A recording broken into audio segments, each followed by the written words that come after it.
This is what happens when all you watch is Tropical Rouge.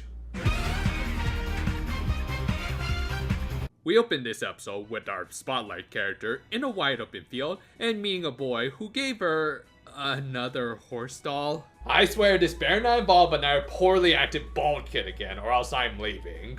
We then cut over to the Beholdo, where we learned that the Ojamajo were going to take their rank 5 exams that night, along with Pop taking her rank 9 exam. Not that you would be able to tell due to their total lack of urgency. In particular, Doremi scoffed at the idea of her sister being able to even stay up until midnight for her test. Of course, Pop was confident that she'd be able to do so with even Majorika backing her up.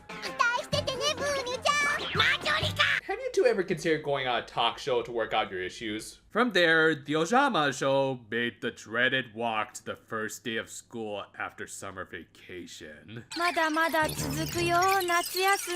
They were especially melancholic, having been unable to do much relaxing due to all of the bad card collecting, while their classmates likely got to go on all sorts of fun trips. In particular, Reika managed to take a trip to France, where she even managed to pick up an A-brand bag. Yeah, because there's no substitute for an Avengers branded bag. Come on, they're owned by Disney. You don't think they'll try and milk that property drier than they already have? Thankfully, everyone's attention was shifted to something a little more worthwhile, with their classmate Shino reminiscing about her trip to Mongolia, where she met the boy from the cold opener, Tamila. They ended up discussing some interesting stuff about the culture, and while I don't think it was really confirmed in this episode, there were heavy implications that Shino was at least of some Mongolian descent and thus was sharing her ethnic culture with everyone in a really nice scene. Which, compared to how modern Toei approaches foreign cultures...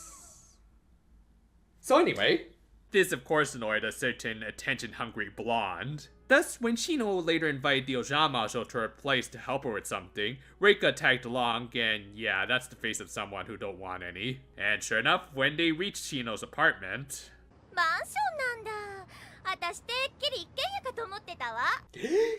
Nope. Hold it in for a couple more seasons. I will discuss this and Reika's behavior in general more later, but for now, let's just move on, as Shino shared a little bit more of her travels to Mongolia, including the aforementioned horse doll. It was actually a mass-produced product that could probably be found in most stores in Japan. Shino had actually previously owned one, and later threw it away, before Tamila gave her his, which she decided to keep.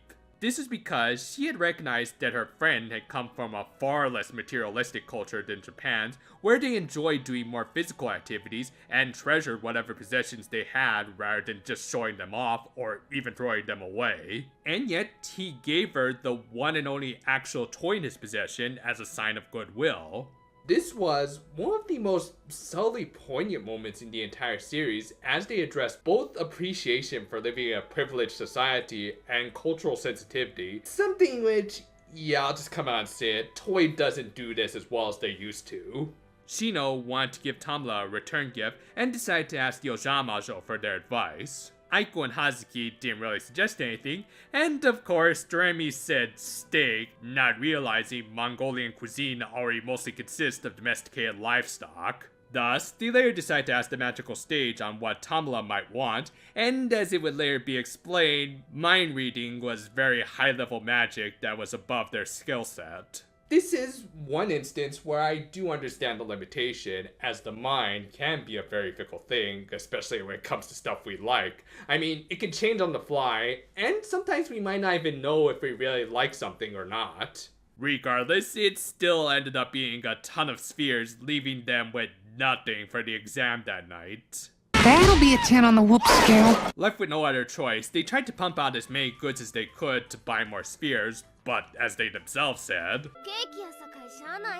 moreover, they tried to hide the fact that they had no spheres from Majorika, and geez, what's going on with Hazuki's face here? Enjoy seeing that in your nightmares tonight. Fortunately, Aiko once again displayed her craftiness and killed two birds with one stone by both diverting Majorika's attention away and getting gift ideas for Tamila by asking what she and Lala might want as gifts. Predictably, the otherworldly beings didn't have any good suggestions, and for whatever reason, they also tried to ask Oyashi. 若くて綺麗なナイスパイなギャル How about a nice computer virus instead? Out of time, the Ojamajo did what pretty much everyone does when they realize they didn't study for a test and just decide to wing it. Being a good sister, Doremi tried to wake up Pop for her exam, and okay, what is this episode's deal? Well, if they ever decide to do a Clockwork Orange anime, I know one studio who can do it. But yeah, no amount of Red Bull was gonna wake her up, so the Ojamajo went to their exams without her. In the witch's world, they encountered the Motas, with one of them clearly being a little fidgety. More importantly, they really lucked out, as their exam didn't require spheres at all, but just magic clay that they even provided. Their task was to figure out what the Motas wanted the most in that moment and make it out of the clay. Gee, I wonder how this is gonna tie back to the A-plot of this episode. This is also where we learned about the mind read thing I mentioned earlier, and how it would just be a waste of resources. Speaking of which... なんで魔法玉が欲しい Even though it's basically currency in your world? Is sphere counterfeiting a thing?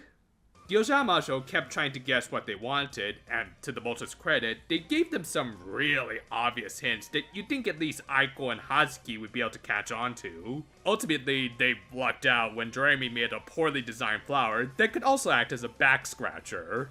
Okay, was today opposite day and I wasn't told about it? Literally, everyone in this scene were doing the opposite of what they usually do. The Motas were helpful, Aiko and Hazuki were oblivious, and Doremi was lucky. Don't get me wrong, I thought this was all hilarious. I'm just wondering if this might also be a sign of the end times. Still, Doremi did almost mess things up by saying it wasn't a back scratcher, but Aiko stopped her. And to be fair, a lot of things can act as a back scratcher. This is a honeycomb back scratcher, and it works great for me. Kind of hard to get down when I'm wearing all these clothes. Come on. Forget it. With that, they passed their exam, again mostly by dumb luck, though they did at least realize that they should have paid attention to how much Mota was trying to scratch her back, and if they wanted to think up a gift for Tamala, they really should try to learn a little bit more about the kid first. Thus, they went to Shino's place again to hear a few more stories, and realized that Shino wanted to give something very personal rather than just something you could buy at any old store. From there, Aiko finally applied her intuition that she seemed to forget she had, to point out how a drawing that Tamla had sent had a significant portion change from green to yellow. This made them realize that Tamla had likely run out of green colored pencil by the time he had gotten to that point, and thus Shino decided to send her favorite box of colored pencils to him. With that, the episode just kind of ended suddenly. Yeah, we didn't get to see her actually send the pencils or anything, they just kind of awkwardly faded to white, but whatever, it was a cute ending, I guess. This was a really good episode that I know for a fact is also going to act as a bit of a precursor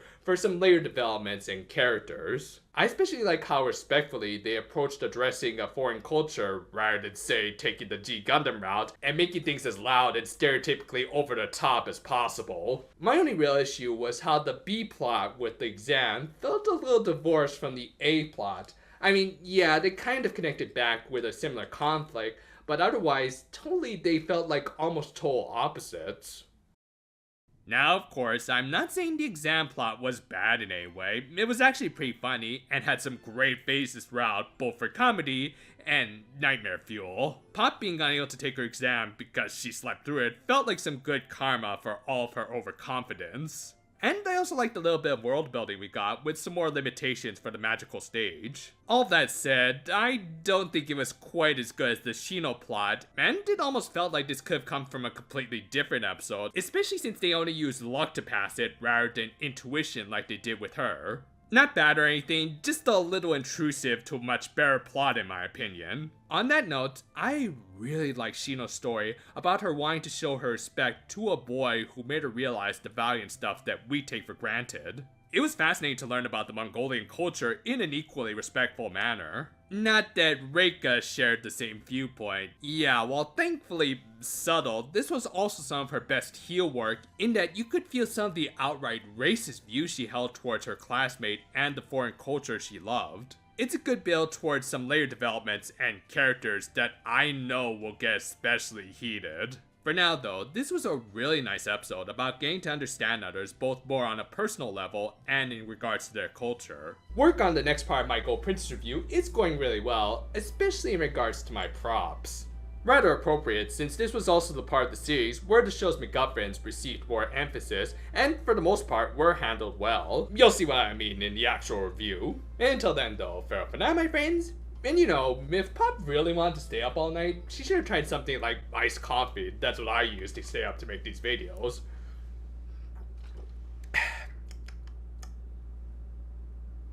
Is this decaf?